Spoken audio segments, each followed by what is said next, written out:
Like most of these people who are bemoaning immigration are literally just worried.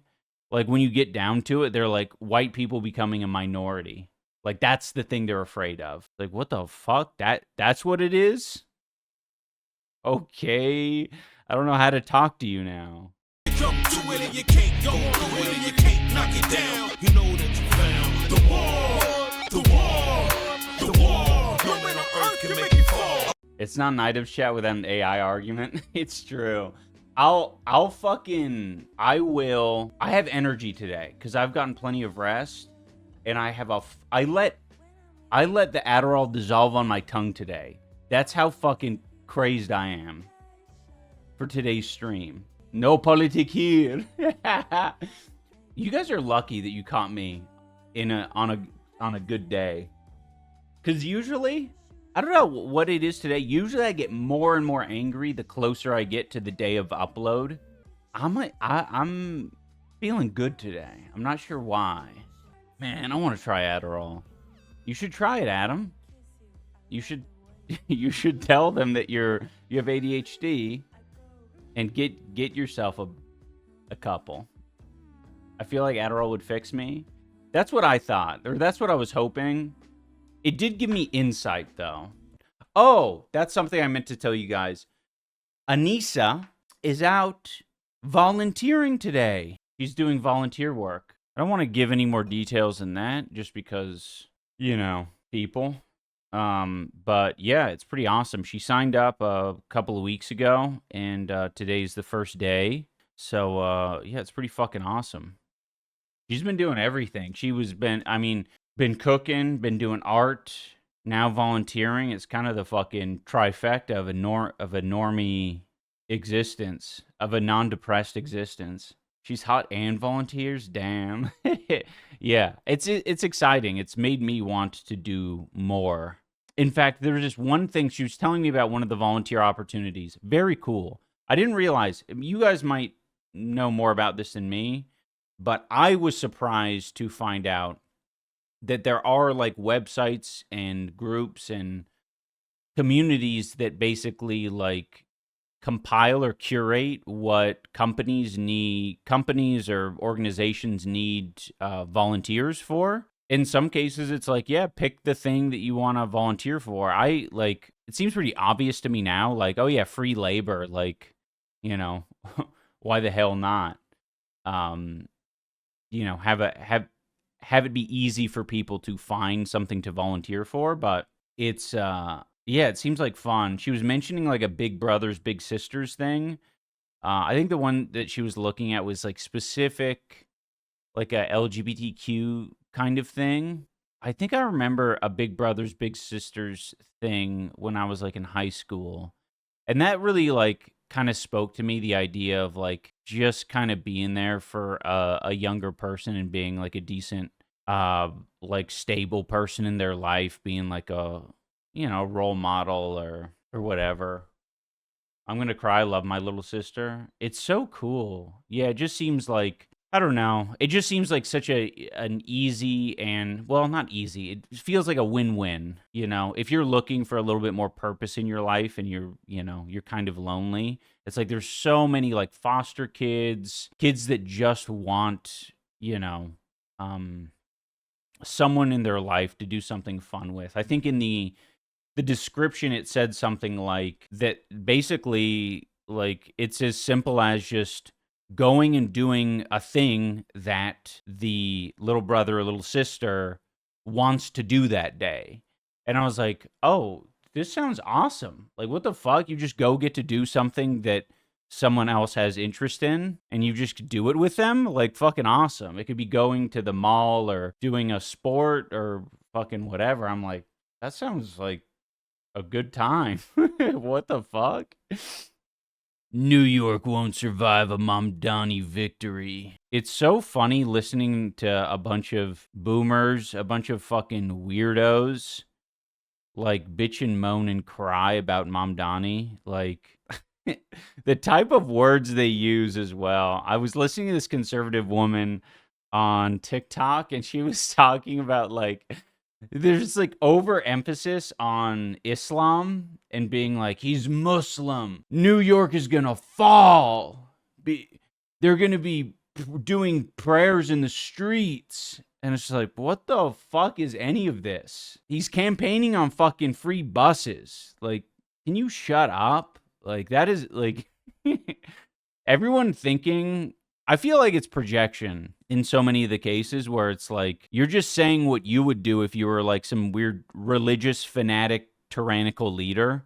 You would try to like indoctrinate people with your religion. That's not what other people are interested in. The only thing I've fucking heard from Mamdani out of his fucking mouth is about making New York a better functioning city. It's like so hard it feels very hard to, at this point, to fall to the propaganda outside of like what he's been saying himself. Like our current leader, yeah. Old white men are croaking from Mamdani winning. You always say something that never even sounds terrible. Yeah. Well, it's always their weird little social worry. Like most of these people who are bemoaning immigration are literally just worried. Like when you get down to it, they're like white people becoming a minority. Like that's the thing they're afraid of. Like what the fuck? That's what it is? Okay. I don't know how to talk to you now. And they are. X-Men The Last Stand. And you've actually just really pissed me off a lot. What was that? I watched X-Men The Last Stand with my grandfather in the theaters. My grandfather, this is the one that I tell you guys has like kind of the same problem that Trump has, where he just yaps and he could just get away with loads of shit because he just talks to people. And then, you know, if he's in conflict, he'll just talk to someone until they get fucking annoyed with him and leave. I think it was the opening of that movie where you see he's right there, the Angel Man. The Angel Man is like at the start of the film, I want to say. And he's like growing wings and shit. And he's like trying to hide it from his family or something. And then like at some point he like flies past the camera or whatever. My grandfather in this fucking theater, so goddamn embarrassing. He's saying shit like, what did he say? I wish I remembered it exactly, but it was just so fucking like, he would call Warcraft witchcraft. He would do all of these intentionally incorrect things, but he called this guy Birdman or something. It was some cringe shit. He was like, the Birdman's here in a crowded theater. Birdman! Keep in mind, this guy's fucking 70 or 80 even. He was probably in his 70s. No. Yeah, in his 70s. Approaching 80. So fucking embarrassing. And he back down and tells the president not to do an inflammatory address, but to get humans and mutants to work together. The next move is yours. We need... Mind you, this is why we need the X-Men to come back, right? We need this shit to happen to Trump, right? They need to interrupt his Charlie Kirk death address and hand him a bunch of papers, turning him into a good guy all of a sudden. Anyway, I'll take this time to once again congratulate Mamdani. Congratulations, Mamdani. Congratulations, Hassan. Sorry, Democrats. I saw this clip from Zoe. What was it? She, is it called Zoe? Zoe? She was saying, she was interviewing Eric Adams, and Eric Adams was like, she asked him like any final words for New York or some shit like that. And his final words were like, New York is New York. It's not Cuba. It's not China. It's not Venezuela or some shit like that. And my eyes couldn't have fucking rolled further back in my head. It's just crazy when these like liberal politicians are like just fucking bite so hard on like the conservative fear propaganda. We don't want to be like China. Yeah, it's obnoxious. Oh, and not only that, I got delivered these insane videos, these clips of Mamdani essentially having to answer these weird Israel-related questions. And like every single candidate felt like completely compelled to be like, yeah, I've visited Israel a million times. It was so awesome. It's great. And then when he's asked the question, his answer's totally fucking reasonable. He's like focusing on like New York and not getting out of his zone. But like the moderators for the debate were just fucking insane about it. It almost felt historical. Like this was some weird shit that I'm watching in the future. Like this is what the topic at the time was and how strange that is, but it's happening now. It feels so obviously like inappropriate and like not correct.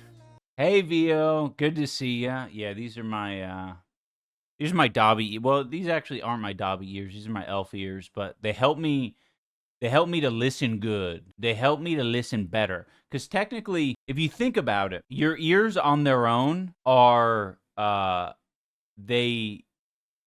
do you call that? Like the shape of your ears are actually collecting sound. They have a function physically. You don't have to actively do anything with your ears to bring sound in. So if you just make the surface area of your ears a little bit bigger, you can actually improve your ability to hear. That's why they have those fucking, back in the day, I think deaf people or hard of hearing people would put a little trumpet, a little horn up to their ear. This is kind of like that, but more fashionable. Also, it's a nod to all the hobbits, elves, and shit like that. I realize how important my crusade is of removing illegal handguns. Holy shit. I thought this was a different person. This is Eric Adams 14 years ago? Off the streets of New York. Hi, I'm New York State Senator Eric Adams, and for 22 years I wore a bulletproof vest and stood on the street corners and protected children and families in the city of New York. I'm asking you to join me in this crusade of removing illegal handguns off our streets and out of our homes. I will show you how to search a room to ensure that you remove illegal handguns and other contraband from your home. What I would like to show here is to empower parents on how to search a room inside their home. It's imperative that you should know what's inside your household. And no one can state that you can't search a room in your own home. You write the Constitution. There are no First Amendment rights inside your household. It is your obligation and responsibility not only to protect the child that may be using an illegal drug or carrying an illegal gun, but you also have to protect the members of the household, their younger brothers and younger sisters, and the other elder members of the household. So by periodically sending a message to your home that there are no rooms off limits, you don't believe in locked doors, your house is open to inspection by your house and the members of your house. The message is you expect your children to do what's right, but you always have to inspect what you expect. And that's the key to providing some. Is this guy okay? I do not even get where this is coming from. Like, what the fuck is this? Don't let anyone tell you that you can't search in your own home. It's like, what the fuck? What are we talking about? Preventive safety. So if you come to a room like this, you can start out, I always recommend to start out in a periodic fashion so you'll be used to going through the room to look at the various items in the room. You can look in the jewelry box. A jewelry box of this nature, maybe a simple jewelry box, but if you look through it closely, you don't know what your child may be hiding. For instance, a gun could be hidden, a small caliber weapon could be hidden inside a jewelry box. Look at the various colognes and perfumes and photos and pictures. You should always, when your child brings in his popular knapsack with many different locations, look through it to see what exactly is your child carrying in addition to a book. What the fuck is Something this? simple as a crack pipe, a used crack pipe. Could he have found it on the street? That's quite possible. But this is a discussion piece where you should start speaking with him to find out what is he doing with it. And the whole... It's so insanely out of touch in every regard. That is wild. Use of drugs. This invokes conversations. Look at picture frames and behind them, cameras. Try to determine what's taking place. Behind a picture frame, you can find Cameras. bullets. What does that mean to find bullet? Does it mean your child is carrying a gun? No. Where there's smoke, there's possible fire. Where there's a bullet, there's possibly a gun.